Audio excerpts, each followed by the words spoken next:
Good morning, students. How are you? I hope you are safe at your home. Students, हमने history का first chapter start किया हुआ था, the nationalism in Europe, और इस chapter में हमने नेशनलिज्म का मीनिंग, उसके फैक्टर, फ्रेंच रेवोल्यूशंस के बारे में, नेपोलियन कोड के बारे में, ये सब हमने डिस्कस कर लिया था। ठीक है, आज हम डिस्कस करेंगे स्टूडेंट्स कि कैसे जर्मनी का यूनिफिकेशन हुआ। जर्मनी के यूनिफिकेशन में भी सबसे बड़ा नाम आता है प्रिंस ओटो वॉन बिस्मार्क का। प्रिंस ओटो वॉन बिस्मार्क, ये कौन थे भाई? पर्शिया के चांसलर थे ये। और पर्शिया उस टाइम जर्मनी के जो 39 स्टेट्स थी उनमें से सबसे शक्तिशाली और पावरफुल स्टेट थी, और बिस्मार्क को ही रियल आर्किटेक्ट कहा जाता है अभी जर्मनी का। ठीक है, तो इसने बड़ी स्ट्रॉन्ग पॉलिसी अडॉप्ट की जर्मनी को यूनाइट करने के लिए। कौन सी पॉलिसी? ब्लड एंड आयरन की पॉलिसी इसने अडॉप्ट की भाई। ब्लड एंड आयरन की पॉलिसी इसने अडॉप्ट की। और ये क्या कहता था कि भाई अगर हमने जर्मनी का यूनिफिकेशन करना है तो उसमें सेंटिमेंट्स की या भावनाओं का कोई स्थान नहीं है। और इसने लौह एवं रक्त की नीति यूज की। भाई अगर कोई जर्मनी के यूनिफिकेशन में आगे आएगा तो उसको बड़े स्ट्रिक्ट वे में, बड़े क्रूल वे में उसको रिमूव कर दिया जाएगा। अब इसको ये पता था कि भी सबसे पहले अगर जर्मनी को यूनाइट करना है तो आर्मी को स्ट्रॉन्ग बनाना होगा। तो सबसे पहला काम क्या किया इसने? पर्शिया की आर्मी को स्ट्रॉन्ग किया। और आर्मी के लिए जो वेपन्स चाहिए थे, हथियार चाहिए थे, उसकी कमी को पूरा करने के लिए इसने लोगों पर टैक्स लगा दिए और पैसे इकट्ठे किए। और इसकी भी 3 लड़ाइयाँ रहती हैं, बड़ी इंपॉर्टेंट रहती हैं, जिससे कि जर्मनी का यूनिफिकेशन का वर्क कंप्लीट हो जाता है। तो सबसे पहले तो इसकी लड़ाई रही है भी the Danish war. Danish war मतलब डेनमार्क के साथ इसका युद्ध हुआ 1864 के अंदर भी। 1864 में पहली लड़ाई थी ये इसकी।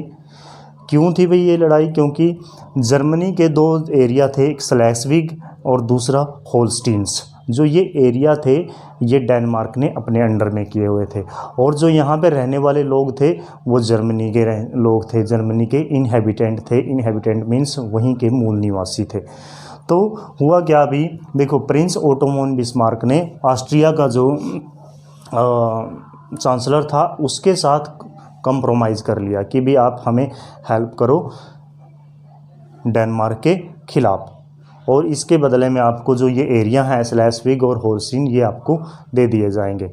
ऑस्ट्रिया एग्री हो गया और दोनों ने मिलकर डेनमार्क के खिलाफ युद्ध कर दिया। और इस युद्ध में पर्शिया और ऑस्ट्रिया की आर्मी ने डेनमार्क को डिफीट कर दिया। और शर्तों के अकॉर्डिंग जो ये एरिया थे स्लेस्विग और होल्स्टीन, ये दोनों किसके पास चले गए? ऑस्ट्रिया के पास चले गए। लेकिन अब देखो भी, ये जो बिस्मार्क था बड़ा डिप्लोमेटिक पर्सन था, ब्रेव पर्सन था, बहादुर भी था और डिप्लोमेटिक भी था। अब इसने डेनमार्क को तो डिफीट कर दिया, अब ये ऑस्ट्रिया को भी डिफीट करने के मौके ढूंढने लगा। या फिर मतलब कि पहले तो ये दोस्त थे, लेकिन अब ऐसी सिचुएशन वो क्रिएट करने लगा जैसे कि दोनों के बीच में कोई झगड़ा हो जाए, और झगड़ा होने की वजह से दोनों के बीच में लड़ाई हो जाए। क्यों? क्योंकि जो ये एरिया थे भी स्लेस्विग और होल्स्टीन ये ऑस्ट्रिया के अंडर थे, और जब तक ये जर्मनी के पास नहीं आते तो जर्मनी के यूनिफिकेशन का काम पूरा नहीं होता। तो finally Prince Otto von Bismarck को मौका मिल जाता है और दोनों के बीच में, इनके बीच में भी डिस्प्यूट हो जाता है। और ऑस्ट्रिया 1866 के अंदर पर्शिया पर अटैक कर देता है, और इस युद्ध में भी पर्शिया जीत जाता है।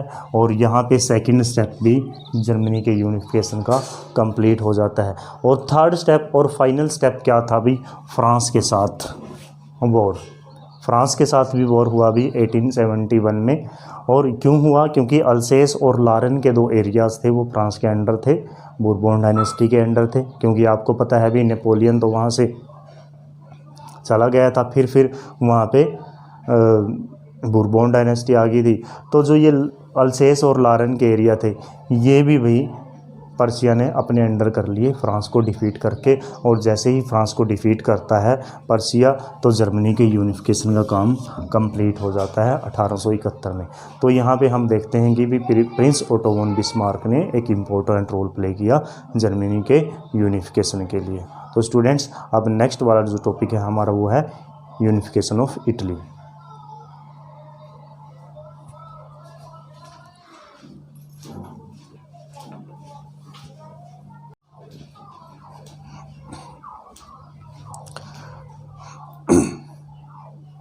तो स्टूडेंट्स, अब हम डिस्कस कर लेते हैं यूनिफिकेशन ऑफ इटली।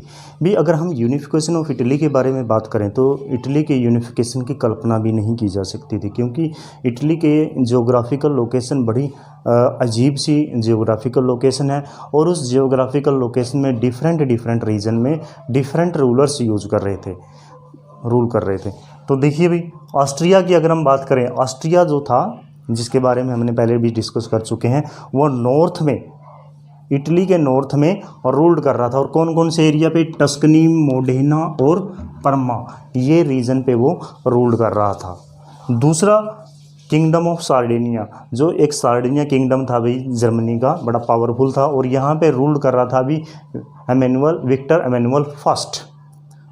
तो ये भी अपना राज्य कायम किए हुआ था, ये भी एक बहुत बड़ी रुकावट था। तीसरा क्या था भी, फ्रांस भी रूल्ड कर रहा था साउथ रीजन में, जो बड़े इंपॉर्टेंट रीजन थे, सिसिली और नेपलस, इन रीजन पे फ्रांस रूल कर रहा था। तो जब इटली के यूनिफिकेशन की कोई होप नहीं थी, कोई कल्पना भी नहीं की जा सकती थी, बट फिर भी इटली का भी एकीकरण हुआ, यूनिफिकेशन हुआ। उसके लिए कौन कौन से कारण रिस्पॉन्सिबल रहे? सबसे पहला नाम आता है भी, इसमें एक ग्रुप है चारकोल बर्नर्स का। चारकोल बर्नर का ग्रुप था भाई, कार्बोनारी ग्रुप, इसने बड़ा इंपॉर्टेंट रोल प्ले किया। और इसके अंदर जो ये कार्बोनारी ग्रुप था, चारकोल बर्नर होते थे, पहले उन्होंने स्टार्टअप कर दिया था कि इटली को यूनाइट करना है। बट ये ग्रुप था जो कार्बोनारी ग्रुप, इतना इफ़ेक्टिव नहीं था, इतना कैपेबल नहीं था, उनके पास कोई प्रॉपर एम नहीं था, कोई प्रॉपर टारगेट नहीं था, ठीक है। बट फिर भी इसने स्टार्टिंग की हुई थी। और इस ग्रुप को भी एक जिसका नाम आता है भी ग्रेट लीडर का इटली के एकीकरण में, वो थे भी ज्यूसेप्पे मैज़नी, उसका बड़ा इम्पोर्टेंट रोल रहा। और उसने सबसे पहले भी जो ये कार्बोनारी ग्रुप था उसको ज्वाइन कर लिया। और ये कौन थे पर्सन भाई? ज्यूसेप्पे मैज़नी, ठीक है। ये भी कहाँ के रहने वाले थे? जिनेवा के रहने वाले थे। और इसने जो ये चारकोल बर्नर का ग्रुप था इसको ज्वाइन कर लिया। बट बाद में इसके मिस्टीरियस एम के कारण या इसका कोई प्रॉपर एम ना होने के कारण इस ग्रुप को ये छोड़ देता है और अपनी रेवोल्यूशनरीज या क्रांतिकारी घटनाएं ये जारी रखता है। और इन घटनाओं की वजह से ज्यूसेप्पे मैज़नी को देश से निकाल दिया जाता है। और फिर वहाँ पे से निकलने के बाद भी ये अपनी एक्टिविटी ऐसे जारी रखता है और एक दो ऑर्गेनाइजेशन बनाता है, यंग इटली और यंग यूरोप। इन ऑर्गेनाइजेशन के अंदर ये युवाओं को शामिल करता है और एक स्ट्रॉन्ग आर्मी बना लेता है और बड़ा एक इम्पोर्टेंट रोल प्ले करता है भी इटली के एकीकरण में। और इसी की भावनाओं से प्रेरित होकर या फिर यंग इटली से प्रभावित होकर एक पर्सन था भी गैरिबाल्डी। ये यंग इटली को ज्वाइन कर लेता है। आप कहिए कि जो ये ज्यूसेप्पे मैज़नी था ये बड़ा डिप्लोमेटिक पर्सन था। और गैरिबाल्डी की अगर हम बात करें भी, ये बहुत बहादुर योद्धा था। इसको इटली की तलवार भी कहा जाता था, स्वॉर्ड्स ऑफ इटली भी कहा जाता था इसको, इटली की तलवार। तो इसने भी एक ऑर्गेनाइजेशन बनाई 1000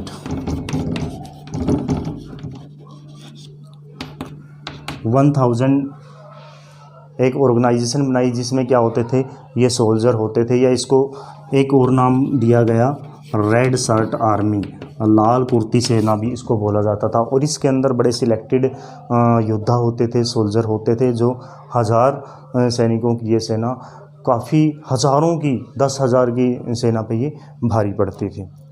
तो गैरिबाल्डी ने भी बड़ा इम्पोर्टेंट रोल प्ले किया। तीसरा आता है भी कावूर। ये कौन थे भाई? सार्डिनिया के चीफ मिनिस्टर थे। और किसके अंडर में? विक्टर एमेनुअल सेकंड जो रूल्ड कर रहा था अभी, स्वाय ऑफ हाउस, मतलब कि ये भी किंग था। इन दोनों ने मिलकर इटली के यूनिफिकेशन का काम कंप्लीट कर दिया। जो ये कावूर था भी, ये बड़ा बहादुर योद्धा था। दैट मीन्स हम कह सकते हैं कि इसके अंदर जुत्से मैजिनी की क्वालिटी भी थी और गैरिबाल्डी की भी क्वालिटी थी। तो इसने मिलकर और विक्टर एमेनुअल ने मिलकर इटली को यूनाइट करने में इम्पोर्टेंट रोल प्ले किया। और देखिए अभी जैसा कि हमने बताया था कि भी ऑस्ट्रिया को भी कावूर ने हरा दिया। दूसरा क्या था अभी, जो सार्डिनिया था, यहाँ पे जो विक्टर फर्स्ट रूल कर रहा था, इसको भी वहाँ से इन्होंने रिमूव कर दिया, हरा दिया। और तीसरा था जो भी फ्रांस के एरिया थे, फ्रांस ने भी कुछ एरिया पे अपनी कंट्रोलिंग की हुई थी, सिसिली और नेपल्स पे, और कावूर ने और विक्टर एमेनुअल दोनों की सेनाओं ने मिलकर फ्रांस को भी हरा दिया। और फाइनली 1871 के अंदर भी इटली के भी यूनिफिकेशन का काम कंप्लीट हो जाता है। और जो विक्टर एमेनुअल सेकंड हैं, ये इटली के एम्परेयर बनते हैं, राजकुमार बनते हैं। इसके बाद स्टूडेंट्स हमारा एक टॉपिक रहता है इस चैप्टर का, बाल्कन रीजन्स, उसको भी हम डिस्कस कर लेते हैं।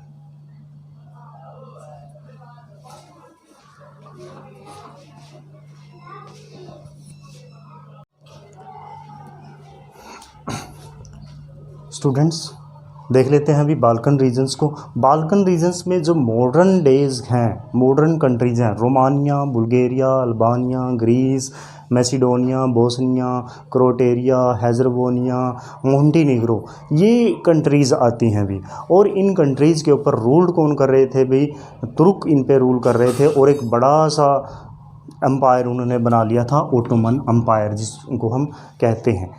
और इसके बाद देखिए भी, और जो ये कंट्रीज़ थी, इनके अंदर भी नेशनलिस्ट फीलिंग अराइज होने लगी थी, या फिर नेशनलिज्म की फीलिंग इनके अंदर आने लगी थी। और ये कंट्री अपने आप को इंडिपेंडेंट भी करना चाहती थी from the control of Ottoman umpires.